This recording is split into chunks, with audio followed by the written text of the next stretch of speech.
education in schools, on funding of scientific and medical research, on higher education policy, on climate change, and the need for resilient democracies. Next year, he will return to two of his great loves, teaching and research at ANU, and of course making Pinot Noir at his property just outside Canberra. Professor Schmidt is only one of 4 Nobel laureates who have gone on to run a university. He has said that his little black book of contacts is beaten only by his Chancellor, Julie Bishop, and that between them they can pretty well get an appointment with anyone in the world. So please welcome Brian Schmidt.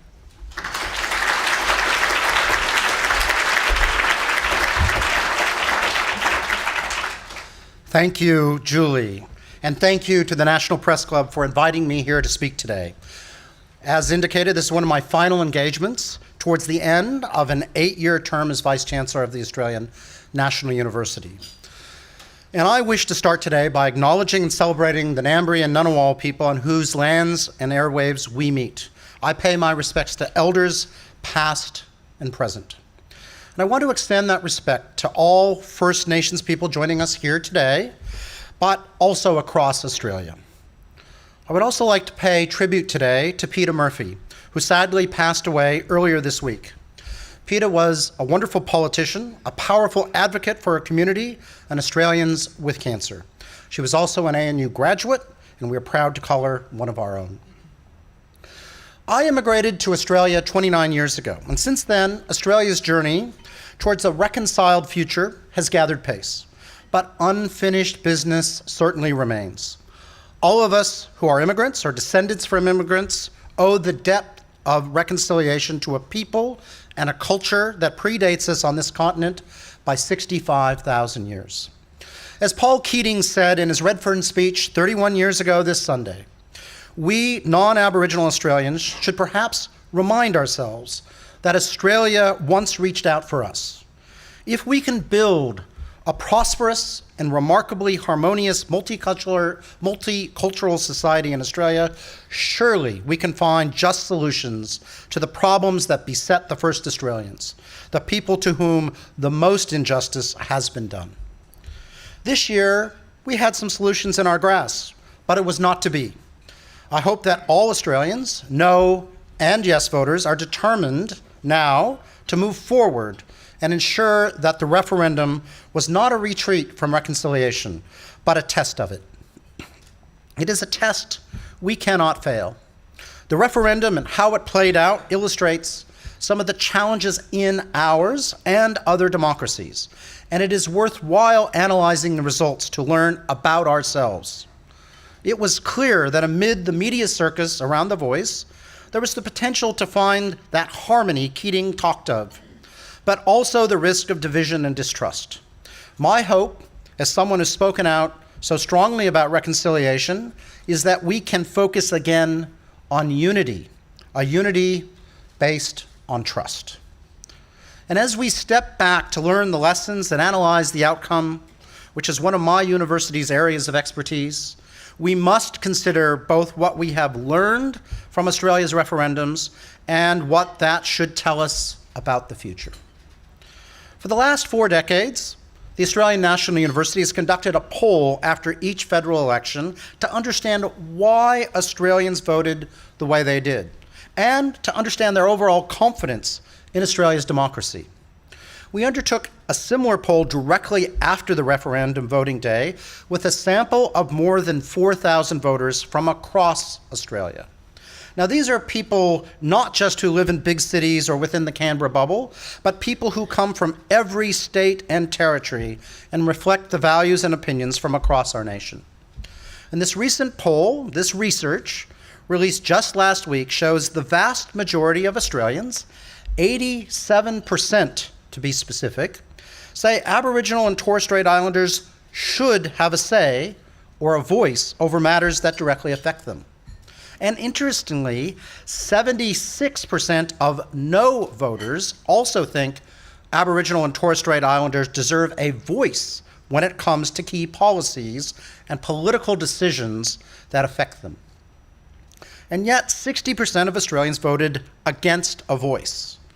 Perhaps then, It's not surprising that Emerita Professor Ann Toomey said politicians in the future may think there is just no point in putting a referendum to the people.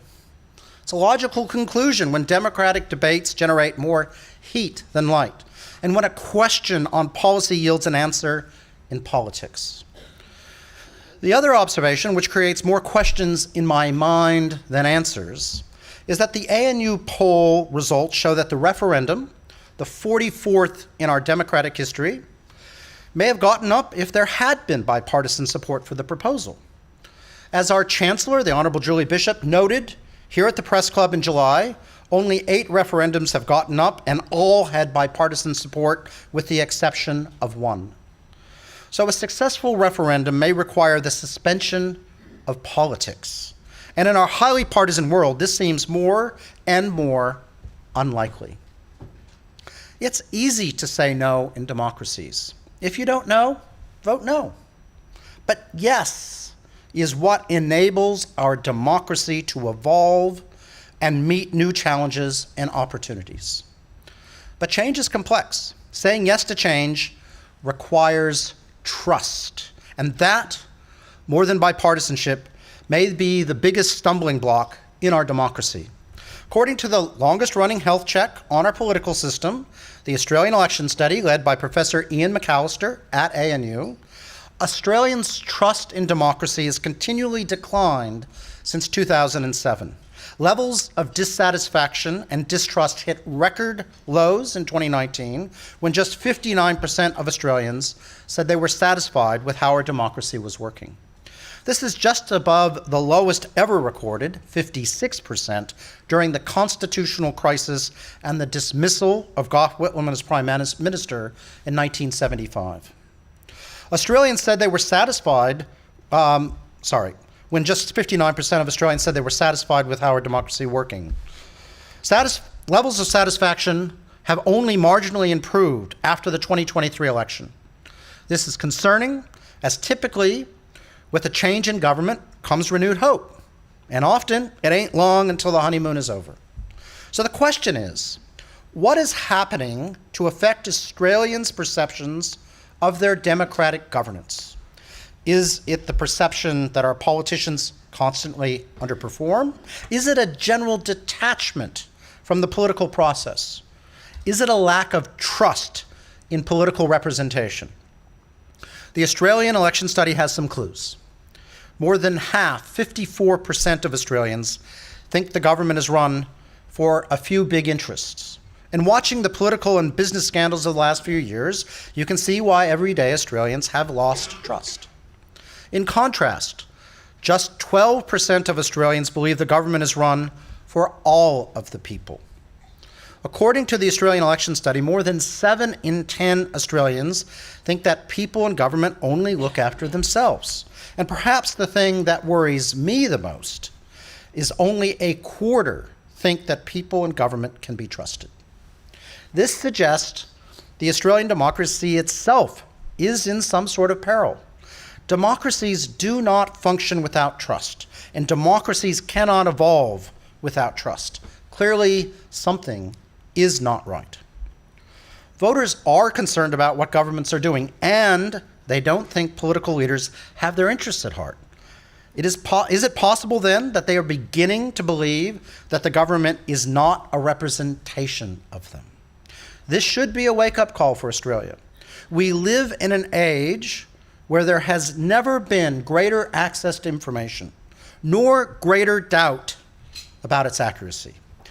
And information explosion risks blowing apart the foundational workings of our democracy, where we source our information from, who we listen to, who we trust. That has all changed. You just have to look at your social media coverage of COVID-19 to understand the problem.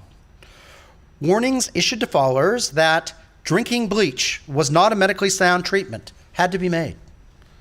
Institutions like government, universities, and the media were society's bulwark against crazy theories and flat-out lies. Now, in the past, before the term Google it was invented, elected officials informed themselves to understand issues and represent voters in making decisions. The information they relied on was highly curated. Expertise was largely supplied through university academics and our graduates. They were accessed by the public through libraries as primary source material or through the education of graduates who worked across society. News was reported from a relatively small number of recognized media outlets that synthesized information from politicians and experts into a relatively homogeneous understanding of the world that people received maybe once per day. It wasn't perfect, but it was, by and large, trustworthy. Today, we have a 24-hour news cycle that covers every moment and every decision across a dazzlingly array of providers with paralyzing efficiency. It is fed by a quasi-infinite sea of information on the internet, catering to almost any preconceived notion on any subject. Everyone is an expert. And the genuine experts compete for airtime with the keyboard warriors, the armchair generals, and the graduates of Trump University. Now, amid this chaos are stores of analyses and repositories of information that are the best that humanity has ever seen. But each citizen now gets to choose their own information sources, where content providers preferentially feed people things that they like and believe, leading to a deeply fragmented view of the world. Citizens, with an array of information and misinformation on anything and everything, can use their democratic power without accessing the guiding expertise. And you could argue that that is their right. This is a free country, after all. But I would argue that democracy cannot function effectively without evidence and knowledge.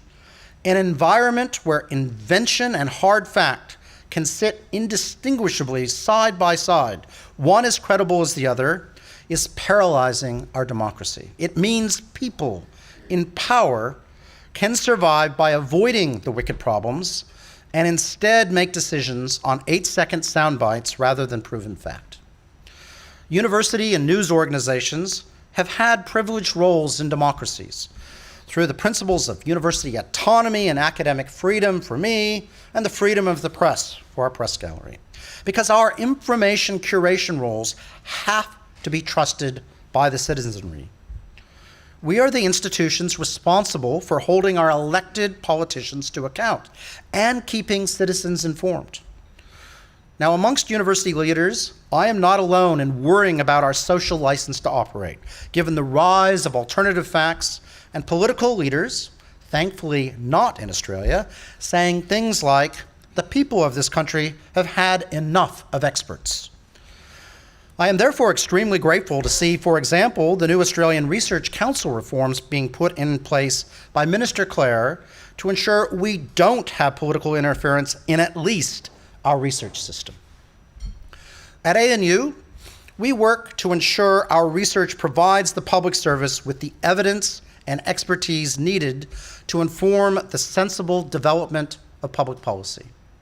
A reasonable definition of populism is a political approach that bypasses input from institutions like the public service and universities and appeals directly to the private instincts of individual members of the public. Whether it be the harms of tobacco, DDT, or hydrocarbons, or human-induced climate change, merchants of doubt have become expert at circumventing evidence and getting the public to just say no to change by deliberately setting out to confuse them. This confusion is understandable. It stems from a large fraction of society having a fundamental misconception that the world is ruled by facts that are absolutely true and accepted by all experts. It isn't. As a scientist, I live in a world full of observations that I try to understand through a series of theories. Facts are shorthand for things we believe to be true or are normally true. But the world is not nearly as black and white as people want it to be. On almost any subject, we will find an expert who disagrees with the consensus or observations that don't fit the prevailing theory. Most of the time, the outlier is wrong, be it the expert or the observation, but just occasionally, they are right. More observations come to light, and science self-corrects. That is the way science and expertise work. It is the enshrinement of academic freedom that enables experts to persist in their disagreement with the status quo, and it is integral to the self-correcting nature of academia. So when asked what I would do if I could change one thing about the way people are educated, my response is we need to teach people from a very, very early age about uncertainty. You cannot understand the world unless you understand the shades of gray that come along with every single piece of information. This is why it is so corrosive to undermine trust in our academic institutions. We are not flawless, but we pursue the truth without a political agenda or a paymaster. We follow the evidence and are transparent in our methods and outcomes.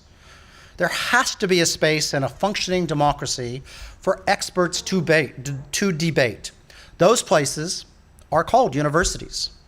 To achieve this, we must maintain our autonomy and the privilege of academic freedom.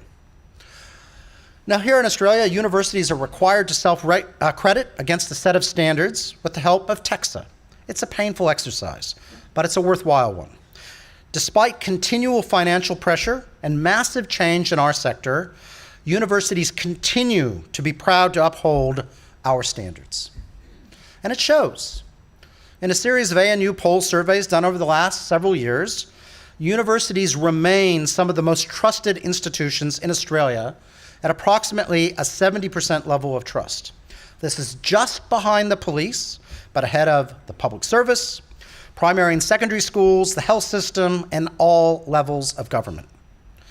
But for the media, the story is not so positive. The ANU poll on the Voice referendum found trust in the mainstream media was below 50% and well below both that of government and parliament. Trust in our democracy also requires trusted media institutions. Mainstream media's business model has been severely disrupted by our new digital world, and not surprisingly, this has caused challenges. But I am surprised that as a country, we are not talking more about an urgent need for media reform. This reform could ensure that once again, the media be held as a highly trusted institution within our democracy that informs the public and helps hold society's institutions to account. In the same way that universities are required to self-accredit against a set of standards to be a university, would something similar make sense for the media? For universities, this does not mean the government regulates our specific actions. Rather, it ensures that all universities are required to behave like universities. How about if in order to be an official media organization and be given specific rights and protections, you have to accredit against a series of standards? And I realize that I'm being very courageous suggesting this at the National Press Club, but I believe we need the media sector to think deeply about its role in society and be open to reform, whether I have suggested or something completely different. Nothing less than the health of our democracy rests on restoring public trust in their news providers and in maintaining it in our universities. Now, for universities, one of our challenges is the perception that we tend towards one side of politics, and this is dangerous and often untrue perception. 40% of young Australians now attend university, and so while not the majority, they are the people that will tend to end up leading our society one way or another. Since many of our students' transition to adulthood happens on our campuses, it is important that we do not just instill knowledge and skills in our graduates, but also a set of societal values. Contrary to how we're often portrayed, universities are still a very broad church of political values, largely reflecting the views of similarly educated Australians outside our sector. At ANU, our students from literally every part of Australia and similarly reflect the views of this diverse set of backgrounds. We have no interest in imparting party political values, but part of any rounded education must be inculcating values our society supports, such as tolerance, as respect, and rationality. Complaints about the politics of university staff and students are as old as the universities themselves. The challenge for all universities worthy of the name, here and around the world, is to row against the tide of reluctance to have the hardest conversations. Many issues are deemed too sensitive or too liable to offend. And some students are very proficient through social media and other digital exchanges at expressing their displeasure when they are offended. Some topics right now, let's say the Israeli-Palestinian conflict, are so polarized it is almost impossible to say anything that will not lead to some form of retribution involving harassment by the anonymously aggrieved.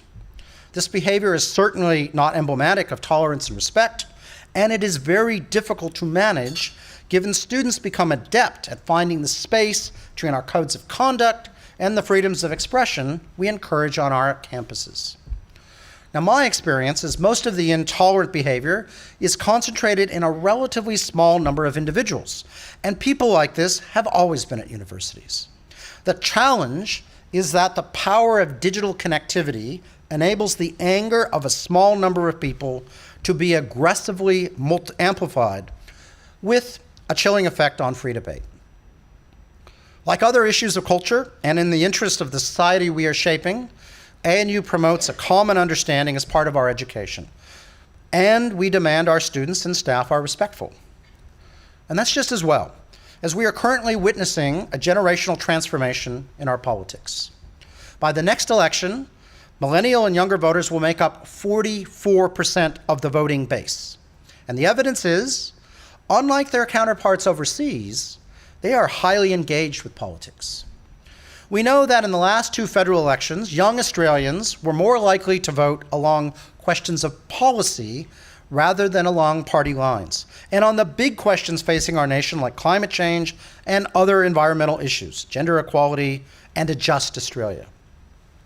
As ANU political scientist Dr. Intifar Chowdhury reminds us, it is now incumbent on our politicians to speak with young people, not at them.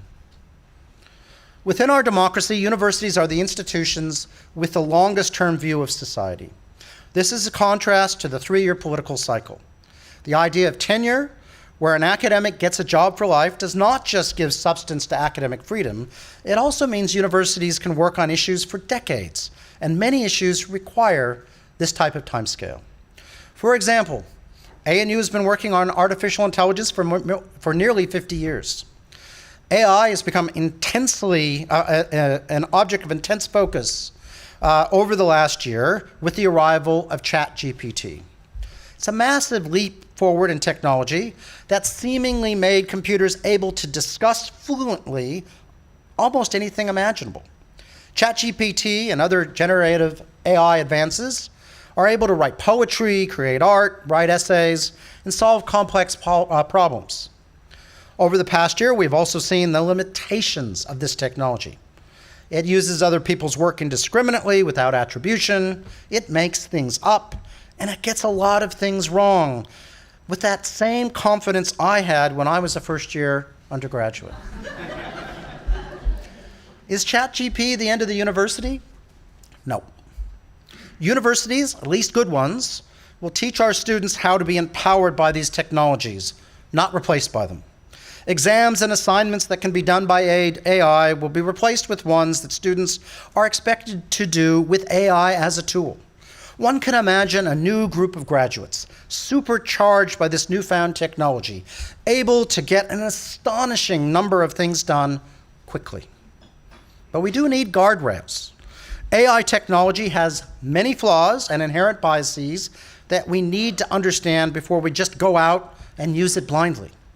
This will also be part of our students' education. And there will be societal implications. A significant amount of work done by people will be replaced by that done by AI. And much of that work is currently done by our graduates, especially in those early years in the workforce, where they often do jobs as part of their training, which can be largely replaced by AI. There is a danger of learned helplessness. We as humans learn by doing, making mistakes, correcting, improving. And as we do this over and over again, we become skilled in our work. Along the way, we may realize how we can improve processes or occasionally have revolutionary ideas that change the way people think and act. AI, at least for now, does not think. It interpolates on the grid of all the information it has been fed. It has no ability to extrapolate beyond the boundary of knowledge, but it can be very, very good at making inferences on what we already know. There is a real risk, in my view, that we become so reliant on AI to do our thinking that an individual human's learning becomes curtailed during their lifetime. And humanity is no longer able to advance. We get stuck right where we are. But this is a multi-decadal concern. We also have AI challenges much nearer afoot. And this brings us back to the issue of trust. We are entering the age of massive scale generative AI, where individuals, organizations, and nations will be able to create manipulated or completely synthetic digital documents, images, videos, and sound that will be almost impossible to discern from reality. Already we see individual clips that surprise us in their apparent authenticity. But imagine a time when there is more fabricated digital content than real content, where no one can trust what is real and what is not. That time, I think, is nearer than you might think, probably just a few years away. Some sort of digital watermarking for all digital material will likely emerge, but there is going to be a scary, scary transition. And that transition is happening now. And with so much of the trust we need to rebuild for the sake of our democracy, this is a place where I hope universities and media might work together. The 24-hour news cycle, with its rapid action reporting, will be highly vulnerable to manipulation. And expertise is going to be required to actually report and analyze what is happening in the world. This might be a chance to break that 24-hour news cycle and replace it with a slower, more reflective type of reporting that embodies trust and truth. Although I have focused today on Australia, there is global urgency to my argument. In 2024, 40 countries representing 3.2 billion people will have their elections. We should expect the beginnings of massive AI-generated misinformation campaigns to emerge in these elections, which include nearby Indonesia, as well as the United States. Now, to say I am worried about the United States election is an understatement. While I do not know if Donald Trump will be able to retake the presidency, it is certainly a distinct possibility. Add into the mix disinformation on a scale never seen before, and we have the makings of an even more deeply divided US than we have today. Based on Trump's behavior in his previous term and the current workings of Congress, the prospect of a highly dysfunctional US cannot be ignored. Current betting markets, which I think are about as good as anything at this point to understand the probability of a Trump presidency, put it at more than 30%. Now, I'm not a betting man, but those odds are, to me, scarily close to this becoming a reality. His last presidency ended with the most significant threat to the transfer of power in US history. It would be naive to think that Donald Trump, and most importantly, those who support him, have not learned from what happened 4 years ago. The next election, US election, is precisely 11 months away. That gives the world a small window to make change, or we may well face our media screens being filled with riots and the US Capitol being overrun once again. As a dual US-Australian citizen, I have come to appreciate 3 key differences between our two democratic systems that work, in my opinion, in Australia's favor. The first is mandatory voting. The social ramifications in the US and other jurisdictions of targeting specific groups of citizens through restrictions built in the voting process is corrosive and is breaking down social cohesion. We all celebrate together with a sausage. The second is preferential voting. As we see candidates emerge beyond simply two parties, this process ensures that whomever wins has to gain the support of 50% of the voters and is therefore more representative of the electors. My home state of Alaska in the United States is one of the first to adopt preferential voting. For 2 elections in a row, Sarah Palin, one of the earliest modern Republican populists, has been unable to win a seat in Congress because she was unable to secure 50% of the votes, even though she received the most votes in both instances. Finally, the Australian Electoral Commission and the independence they bring to our elections, especially when it comes to the drawing of electoral boundaries, well, they bring trust and fairness to a system that is now without any trust in the United States because of widespread political gerrymandering. These 3 key pillars that underpin Australia's democratic resilience were not in place at our country's inception, but they have been added over time. These were major changes where Australia and its politicians had to say yes to change. In other words, they thought Australian democracy is precious and worth preserving. This does not mean we're perfect. Far from it. Australia is a place where inequality is on the rise. Our children are attending schools that are the most segmented by culture and socioeconomic background of any advanced economy. And we are seeing the academic achievement of our students dropping against world standards. This is all against a backdrop of geopolitical uncertainty in the face of climate change. Our system is under stress in all the ways I've described, and it has delivered each of us disappointments and dilemmas. But it may have far greater tests of its resilience ahead in the turbulent 21st century. So I'd like to see us act quickly to shore it up. Education is the single easiest tool we have to help. It is the most powerful weapon to change and reshape the world. We know that trust in government increases markedly with education, as does essentially every other measure from health to happiness. So while the government considers where it will take our sector through the university's accord process, let me close by saying this. Government faces hard choices, and I do not envy it. But the greatest investment you can make in our society, our happiness, our well-being, our reconciliation journey, and our democracy is education. Amid the noise and chaos of democratic debate, I hope that is the message you hear today. And I hope everyone here has the courage to make your answer yes. Thank you very much.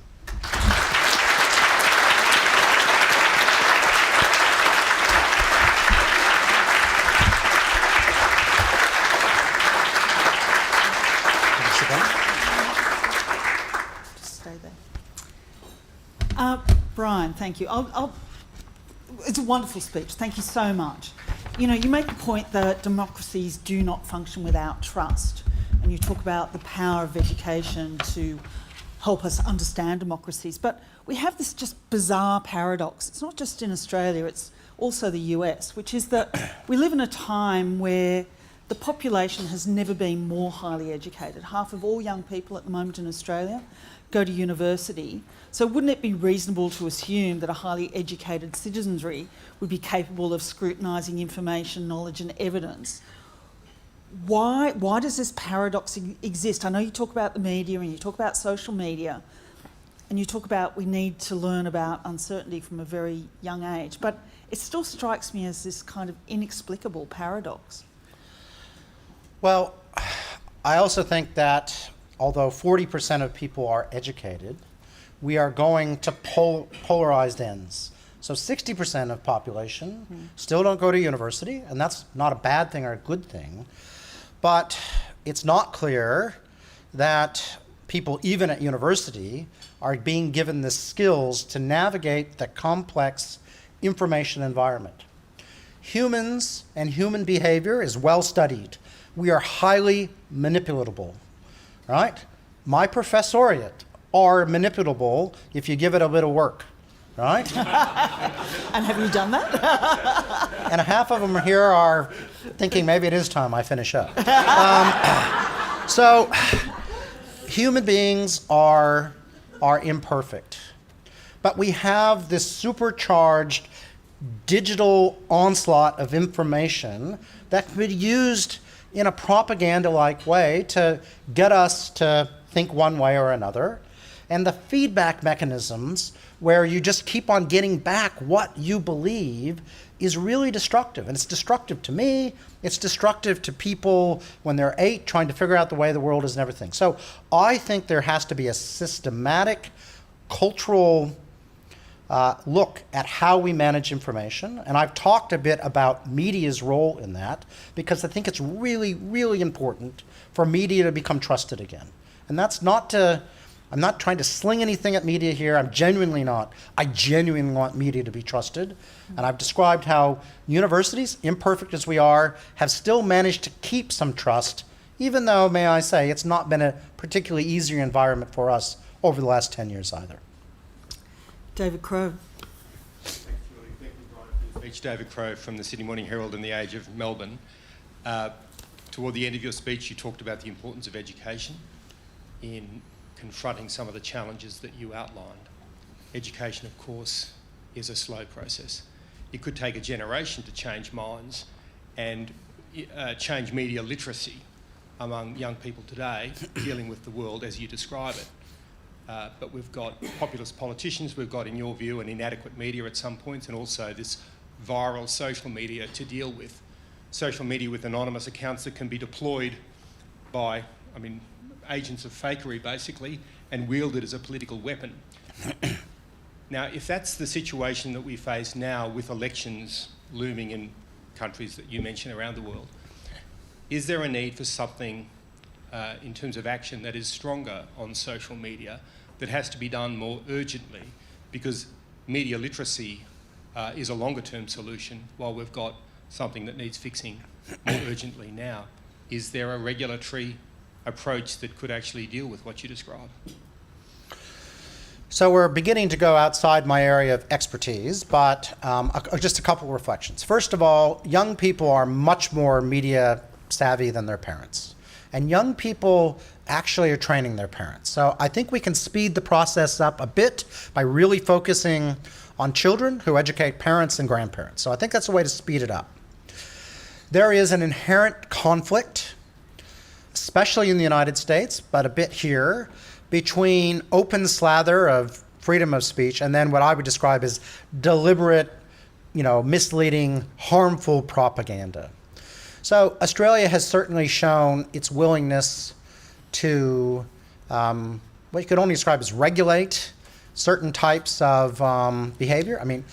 I think we could easily regulate and say we cannot have purely anonymous accounts, or if you have a purely anonymous account, it does not have the ability to do certain types of actions. It's restricted. So I do think we could be clever in how we do this, but we should be aware it has to be clever, because if we come down too hard, the citizenry are going to say, well, I'm being oppressed, but they'll also find ways around it, right? They're very good. So it has to be a very clever conversation.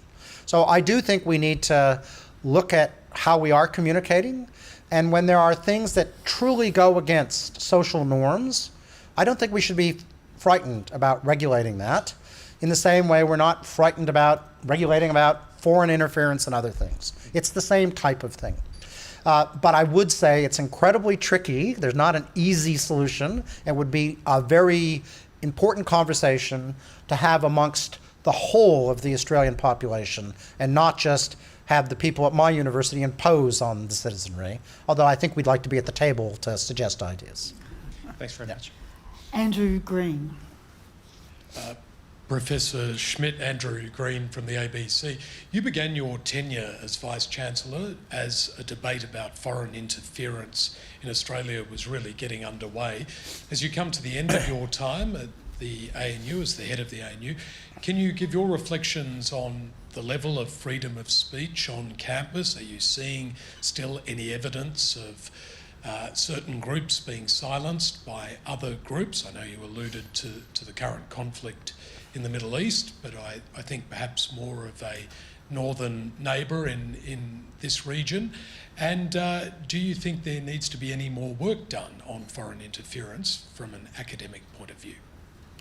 So I think Australia, over my tenure, has come first to a realization that there was foreign interference happening. I still think it's on a journey to fully understand what that foreign interference really curtails. I think the average person in Australia probably doesn't, they expect, it's spies or people coming and stealing stuff through the internet. It's much more subtle than that. I've been pretty pleased by the University Foreign Interference Task Force. It's been a very cooperative process where we've been able to design how we can interact with things. So the prevalence of foreign interference is very small, but it's not zero. And so it's something we absolutely have to take care of. But let me say it's more complicated than a single adversary. It involves our allies wanting to change the way we think. It involves neighbors. It is very complex. And for a university, which are meant to be out trying to be a sanctuary of truth where we don't get taken in, we have to be very vigilant of all countries and all places where people are trying to affect how we perceive things based on various means. That's the part that's not talked about as much. It's more prevalent than people realize. We go out and try to shape, our government tries to shape the narrative of Australia and neighbors, and they try to shape ours. And universities are one of the key places they come in. And yes, there's real nefarious stuff going on where spies and things are involved, but again, very, very small. And we have processes where we work with government agencies, our own expertise in things, and we try to keep on top of it, but you got to keep looking at it because, the art form evolves over time. But let me say once again, there have only been a handful of issues in my 8 years at ANU, and we have pretty good visibility of it now. A handful. We are not being overrun, but it is something we can't ignore. So just while we're on that, there is new legislation coming in, or amendments to legislation that will impact how researchers share their information. This is to do with the AUKUS deal, and that the information could be shared with UK and US researchers, but not outside that. Are you concerned that that's going to shut down important work and make it very difficult for Australian researchers to deal with some of the best in the world in AI in China and, in other countries? So the United States has something called ITAR. So ITAR is a way that it controls essentially defense material. Now, right now, whenever we get anything from the United States that's under ITAR, it doesn't get shipped here unless we agree to operate under ITAR. And the US controls a huge fraction of this material. We have our own Defense Control Trade Act, which I would say is a little more confusing from my perspective as running a university than ITAR is. ITAR has specific provisions for universities where if we plan to publish something, they are not counted under that legislation. The Australian laws right now do not have that.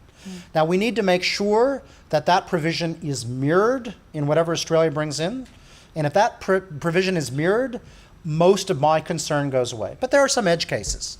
So if you have things that Australians are working on, that is only Australians stuff, but it's defense, there are some additional restrictions that will be placed on by this that don't currently exist.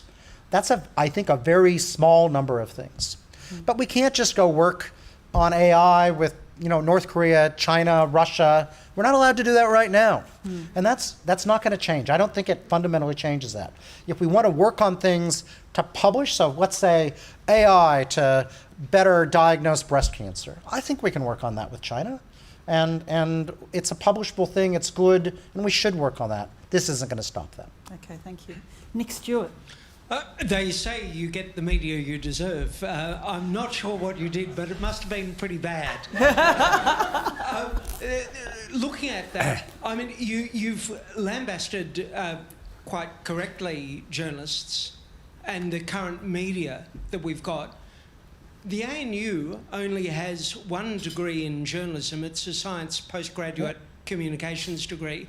Do you think that educating journalists with journalism degrees is actually worthwhile? The other aspect of that is you also talked about some sort of accreditation process. Now, I'm presuming this is for the actual organisations rather than the individual journalists. Yep. So you'd be trusting a body of work rather than a particular individual, whether it's a young Malcolm Turnbull going off to write freelance work for the Bulletin, or Tony Abbott doing the same thing. Do you feel that we actually would be regulating after the gate's been opened, because the internet now has so dramatically changed the media landscape? What we're actually needing to do is regulate the internet to the extent to which we can, and to some extent that may mean breaking down Facebook, breaking down X, actually changing the environment, the social environment within which we're working. Okay, so didn't mean to lambast the press. I have pointed out my concern about the loss of confidence of the Australian people in the press. And as I said, it's a very complicated time. The business model of the press has been broken down. With respect to journalism, we have many of our graduates, because we effectively don't have a journalism school, who have gone on to be members of the press, and they're active. That's great. But they will have learned either through an apprenticeship or maybe a master's degree, journalism. I see Misha there with a journalism degree from Columbia, so she went overseas to do it. So you're going to have a range of skills and way of doing that. I think the important part of what I suggested around regulation is, and it's self-regulation. It's not, I think the challenge, as soon as the government regulates, it's regulating something that is going to necessarily be critical. That's why I like self-accreditation, like the universities. And so I think what this would allow is, press organizations of quality to signal, we are a press organization of quality. People can say, why am I getting information from something that has decided not to do this? And it's a way of signaling problems, potentially, in that source. In the same way, you could set up a quasi-university right now, but you're not going to call yourself a university. And it turns out not much of a market, because people don't want dodgy degrees from universities that are not accredited. So it can be, it's not a full solution, but it's one way, at least for a group of organizations prepared to accredit, and you can accredit as quite a small group. It might be a publisher house that would support Malcolm Turnbull or something, whatever. There's a variety of ways to do it. Sorry, perhaps getting the ABC together with Nine, together with News? Well, and everyone, you could, there's no reason you're going to exclude a whole range of organizations, Guardian, Crikey, whatever. Get a group and get society to think, what does media look like? What does it mean to be media? And then let's actually accredit against that. And if we choose not to, if I choose not to accredit against TEXA, I lose my accreditation, and I am no longer a university. And this will help, I would hope, a commitment and a signaling of quality, and help normalize something where you're having to make terrible decisions about getting clicks and staying alive financially, as opposed to actually doing what I think you want to do as a set of institutions, which is to be outstanding journalists the way you were trained. And your business model may require support from the Australian people, if that's the case, and there may be regulation stuff goes alongside of it. That's the point I was trying to make. John Ross. Professor Schmidt, John Ross from Times Higher Education. You mentioned the importance of teaching students about uncertainty, and I think in the popular imagination, STEM is sort of the certain area. It's all based on maths. It's plus or minus, bear with me, noughts and crosses. And humanities is the area of uncertainty. It's judgment calls on things like the Gaza conflict or the nature of gender, stuff like that.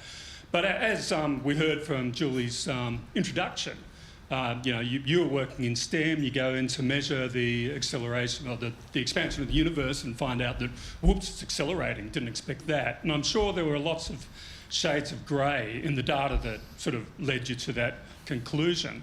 And at the same time, in things like the Gaza conflict, we have people, including people in universities, expressing great certainty about one side or the other.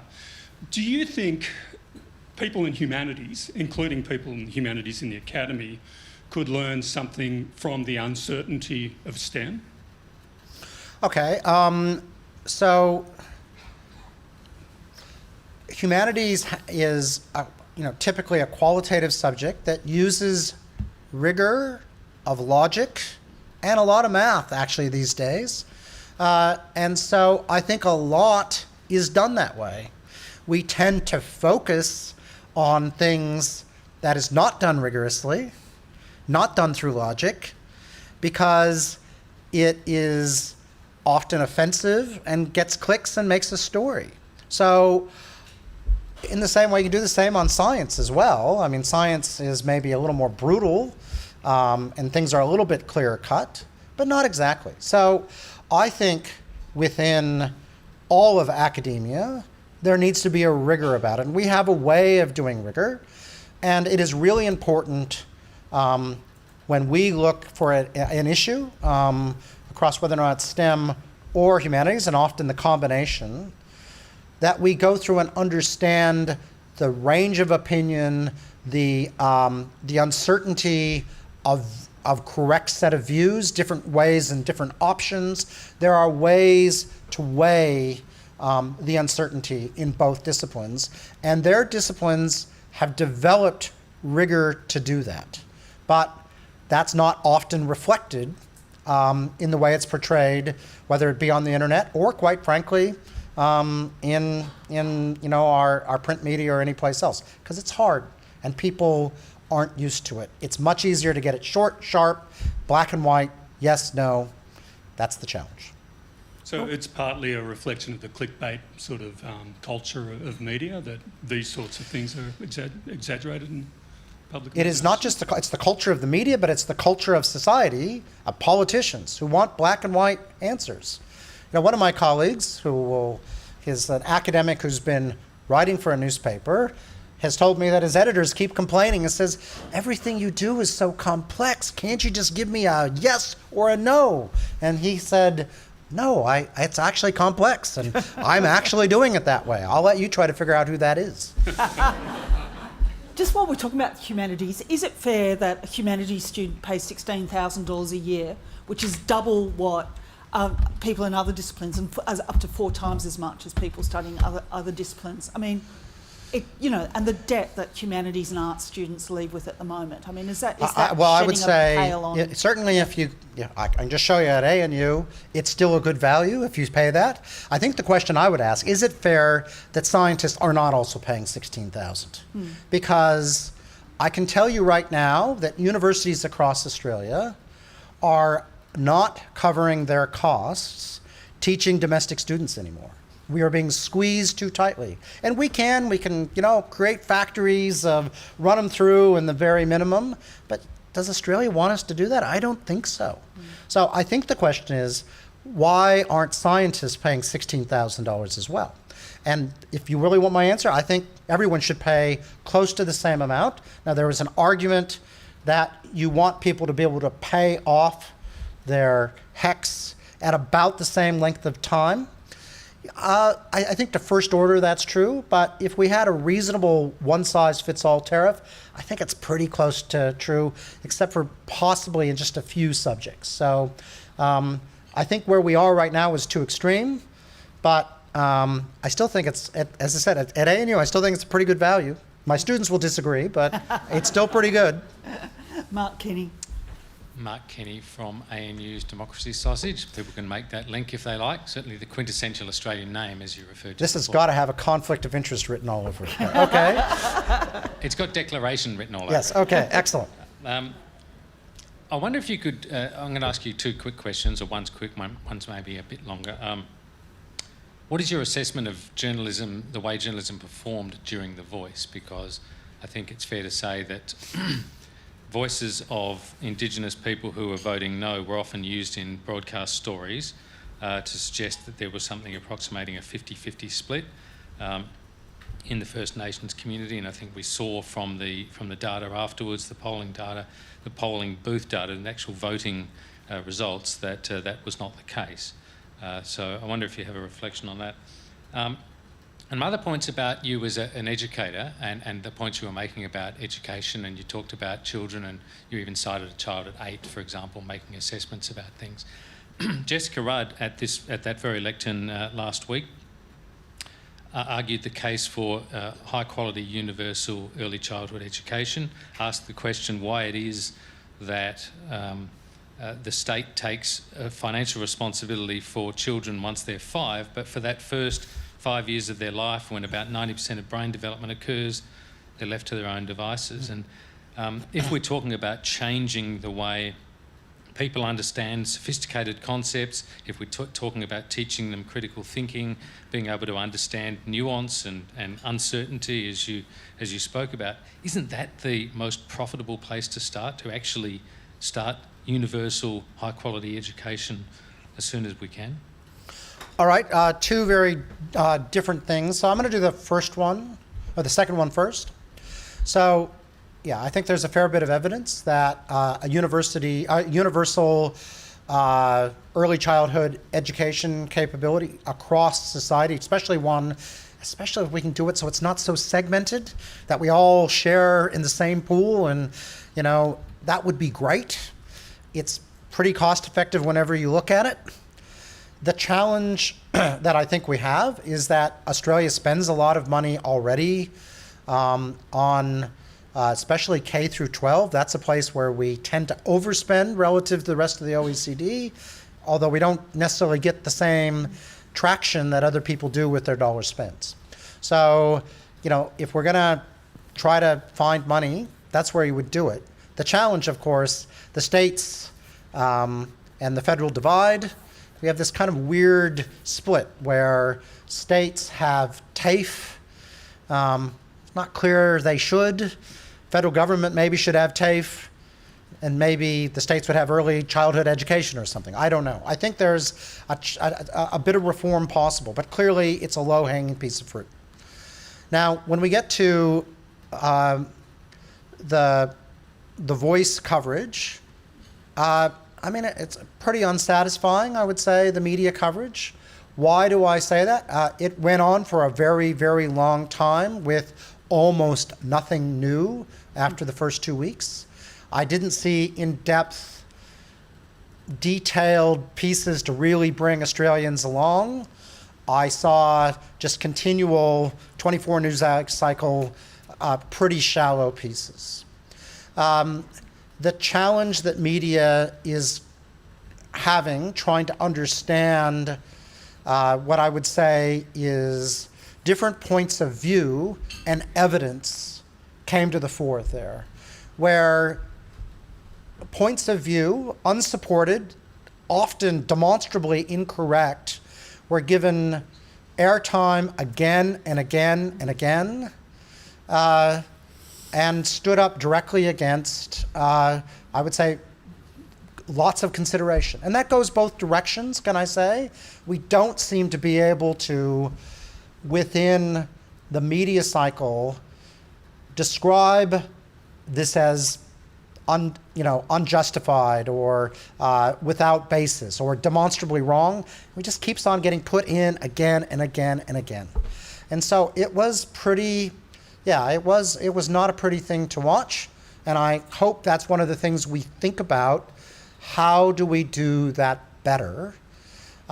Being true to journalists' need to make sure we do explain the ranges of views.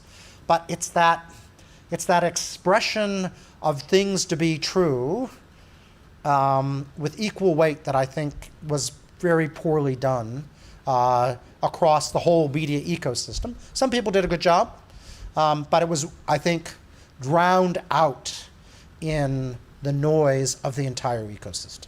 Thank you. We have a question from Sabra Lane, who's in Tasmania, and it will Oh, be asked. Sabra. Hi, Sabra. We miss you in Canberra. Thanks, Brian. I've been called worse. The federal government announced 12 months ago a democracy task force to see how to protect our democracy, what measures needed to be taken. There's little public commentary by this committee since, and the minister responsible, Claire O'Neill, has not talked about its work since.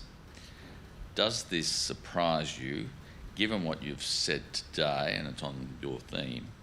How important is that government get on with this task? Well, I'm not sure it surprises me. It's probably not something that is front of mind to, a party that's just got elected and wants to get reelected again. But it is unfortunate that it is not forefront. So, I would encourage Claire O'Neill to take the time, amongst all the other crazy legislation she's doing right now on things I don't think she was expecting, to spend some time on this. It is important. But it's not surprising. Australian governments don't like working on wicked problems. That's what I said in my speech. They like working on the black and white easy answers, normally where everyone agrees with them. That's the easy thing in politics. Thank you. Final question from Mrs. Schubert. Brian, thank you so much for your 8 years of public service as Vice-Chancellor and more broadly in the Australian community. As you count down the clock to the handover to Genevieve Bell, I wondered if you could reflect perhaps on the thing that you're most proud of, a defining achievement in the course of that service, and any regrets. So, there's a number of things that I'm not going to just list a couple things. I'm going to list a few things. So, I am very pleased that I think ANU, the only Commonwealth university, knows its mission is to be the national university. It's not shying away from that. It's proudly going and saying, we are here to help serve the Australian people, not in competition with other universities, but alongside them. And I think the university gets that. I think I'm particularly pleased with the focus we've done on First Australians and Indigenous Australians, being able to start to embed the issues across the entirety of our campus, building academic workforces. We have gone up by a factor of 10, albeit from a very low base, on academic staff. We are getting outstanding outcomes for our Indigenous students. They graduate at ANU at the same rate or slightly higher than our average students from the rest of Australia. So I'm really proud about what that's going, and Peter Yu has this great agenda of economic empowerment as a way to help make progress post-voice, and that will be sustainable and really make a huge difference at closing things like the gap amongst everything else. And finally, I'm going to say something controversial because I think it's important. I started on my first talk to the students about sexual violence on our campus.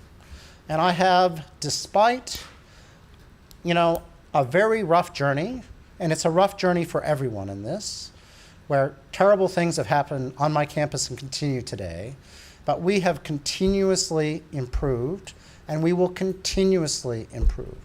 We are listening to the advocates who play a very important role at ensuring that we get better and better at this. And we are better and better at this.